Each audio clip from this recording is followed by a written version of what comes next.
starting a business can be ka-ching, really, really pricey. And if you've been putting it off because you feel like you have to have loads of money first, I am here to bust that limiting belief for you today. You do not need any machines the size of a family hatchback. You do not need a logo you've paid £1,000 for. You do not need packaging supplies that you've paid a ridiculous amount of money for. And you do not need stationery piled up on your desk. Even though I know you do like a good gel pen, that's not what we're all about. All you need is a product that people actually want. All I see a lot of the time is new business owners get really excited and then spend all their cash making their business look legit instead of making the business work like a business. So in this episode, I want to walk you through how to start your Etsy shop on a budget properly.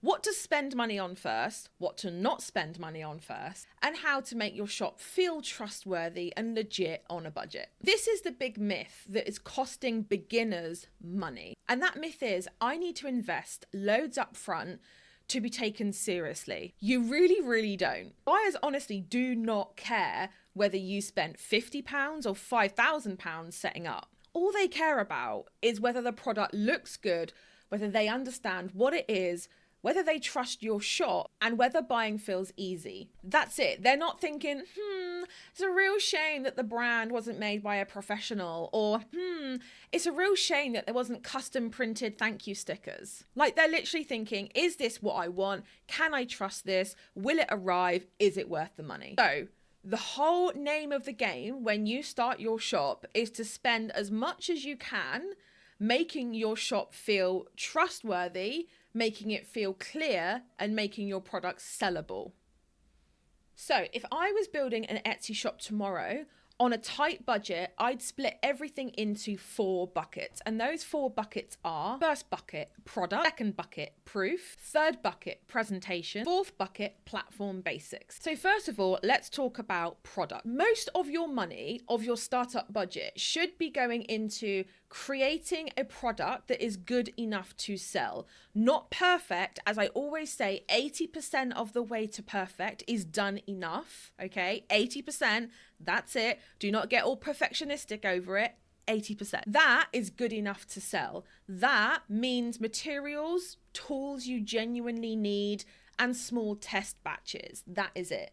If you make jewelry, for example, maybe that's enough supplies for a very small focused range. If you make candles, maybe that's enough to make a couple of scents, not an entire fragrance department. Basically, at this stage, you are buying to test demand. Now, let's talk about our second bucket, which is proof. This is things that help you learn which design gets the best reaction, which photo gets clicked, which product gets favorites, which price makes people hesitate. Proof matters more than making things perfect and polished, especially at the beginning. A beginner with a basic looking shop and actual buyer interest is much better than a beginner with gorgeous branding and no clue what people want and nothing therefore sells. The third category is presentation. You want to spend a little on presentation, not a lot, but a little. You just need enough to make your shop feel tidy and legit. This means decent photos, a simple shop banner, and a packaging style that protects the products. And loads of that you can do for free. Like Canva has an amazing free version. And simple here is absolutely fine. Your packaging does not have to be custom branded. It does not have to be professional. It does not have to be this luxury unboxing moment. It needs to arrive safely and it needs to look a little bit like your brand and not kind of recycled, hashed together Amazon boxes. All right, the fourth bucket is platform basics. This is things like a few test listings, listing fees. You don't even really have to spend money on tools like eRank or Marmalade or anything like that either. You can literally use Etsy's free version inside of the platform itself.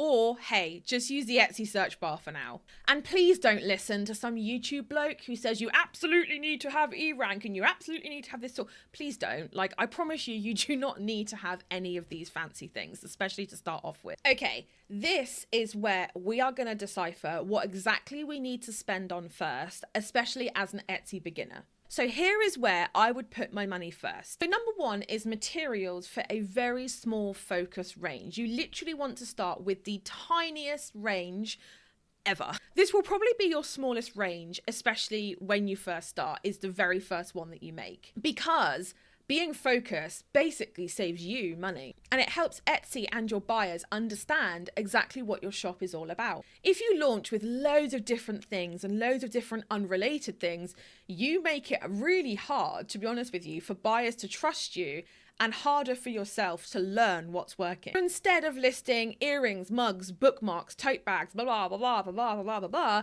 pick one lane, then create a small set of listings around that niche topic, around that niche thing. And here's a video that I want you to earmark to go and watch next. It is a niching video. I will put the thumbnail and the title on screen now.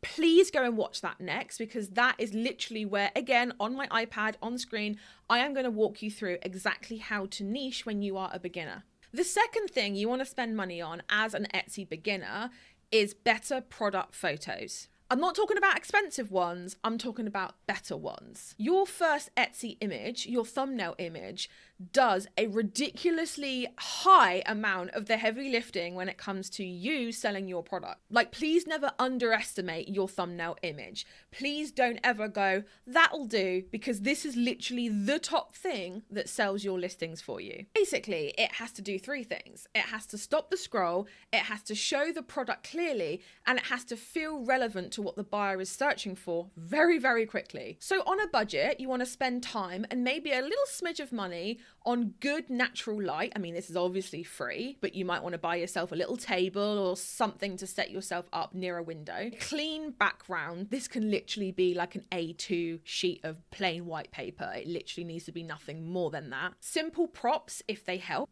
You can literally look around the house to see what you can use here, or you can do a little, Target run, B&M run, and go and pick up like, I don't know, a tenner's worth of really cute props. A bit of editing for brightness and clarity. You can literally use a free version of Canva for this though. Now, I really want to hammer this home. You do not need a fancy camera to start. I literally take all of my photos on this here phone. This is a iPhone 16 Pro Max. You don't need a brand new phone. Before this, I had an iPhone 14 Pro Max, and to be honest, the camera was just as good on that as it was the old one. So go figure. Now, the third thing is packaging that protects the product.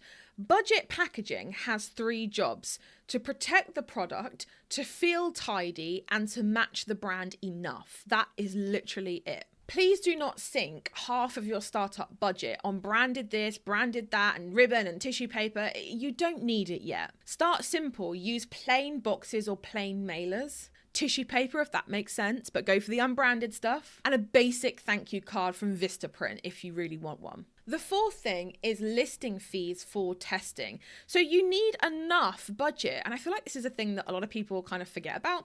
You need enough budget to list products and to test them in the actual Etsy marketplace. So you want room to have enough listing variations to be able to test different first photos, slightly different keywords, price points, and styles or colorways. So it's not just 20 cents for one listing. We actually want you to duplicate listings to start off with to test and see what works best. This is where I want to hammer home to you what you do not need to spend money on as an Etsy beginner with your startup budget. Number one, a ridiculously expensive custom logo and a full brand package. All you need to start off with is a clean shop name, a decent profile image, and some visual consistency.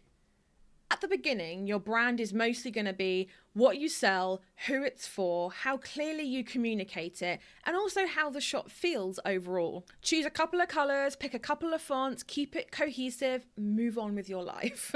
You can always come back and redo your brand at another time. The second thing is loads of stock. Please do not bulk buy a shed ton of stuff. Make small batches, test, repeat. The third thing is paid ads too early. If your listing is weak and not selling on its own, you are paying to get less people to buy it, is basically what's happening here, okay? Paid ads, especially Etsy ads, should only be used as fuel on a fire that's already burning. No matter what Etsy says, no matter what some dude on YouTube says, please do not start Etsy ads unless that listing has sold at least 3 separate times. The fourth thing is loads of different tools. Now, tools can be brilliant, but they can quietly nibble away at your budget. And the minute you start on your PC, your laptop, your phone, searching Etsy things, and the algorithm picks up that you are starting an Etsy shop, you are going to get bombarded with ads about all different Etsy tools. Please just ignore them. Only pay for a tool if it saves you genuine time and money on a regular basis. Okay, I want to talk about how to make a budget shop trustworthy, especially as an Etsy newbie. Cheap to run and cheap looking are not one and the same. You can absolutely make a beginner Etsy shop feel trustworthy without spending loads if you focus on what buyers actually want. So let's go through a little checklist now to decipher what buyers actually need in order to trust you. They need clear photos first and foremost. You want to show the product clearly, different angles, scale if needed, texture if needed, what it looks like while it's in use. Basically, your photo should answer the little unspoken buyer questions before they've even needed to ask them. The second thing is straightforward titles. Don't try to sound poetic or keyword stuff the bejesus out of them. Just try to sound clear and like a human is going to read your title. If it's a personalized teacher mug, just say that. Don't name it something like Heartfelt Keepsake for Someone Special or the Mandy Collection. Please just keep it very, very simple. And also to the point. They also want descriptions that do a job. A description does not need to be long, but it does need to sell the product. It does need to be useful. It does need to tell them what it is, who it's for, what size it is, what it's made from, how do they order, and how long does it take. To start off with, that is all you need. Now, the fourth thing is shop basics that people do notice. So this is things like your processing times. Make sure they are accurate, your policies, and just overall make sure that your shop feels complete. Like fill in your about section fully, put a video in there, put photos in there. Just make sure that your shop basics are filled out. Now let's go through the simple budget starter plan. Okay, so if you're thinking now, I want to start my shop, I want to do it on a budget, I know I want to sell on Etsy, but what do I actually do first? Like, what does my kind of to-do list look like? The first thing that I want you to do is I actually want you to open this video up in a new tab. I'm going to put the thumbnail and the title on screen, and it's literally a daily to-do list when you are an Etsy beginner. Okay, so after you've listened to this bit, I need you to go and watch that video on YouTube because I promise you it's going to be worth your time. So let's go through this step by step. Okay, step one, pick a product lane. Literally pick one niche product, focus on that. Step two, make a very small test range. Very small. Step three, take clean, bright listing photos using natural light. Step four, write simple, searchable listings. Step five, set up the trust basics in your shop. Step six, launch with enough listings to get data and learn from. Step seven, watch the actual factual clues, not how you're feeling. Because your feelings will tell you that your Etsy shop is doomed because one stranger didn't buy your hand-painted jewelry. The stats, the facts, will actually show you what's happening. They are not the same thing. Now, what I want you to do is I want you to go in the description and I want you to get this awesome freebie, especially as a newbie. This is so important. It's called Why Your Etsy Listings Aren't Selling Yet and What to Do About It. Okay, so depending on where you're consuming this, podcast, YouTube,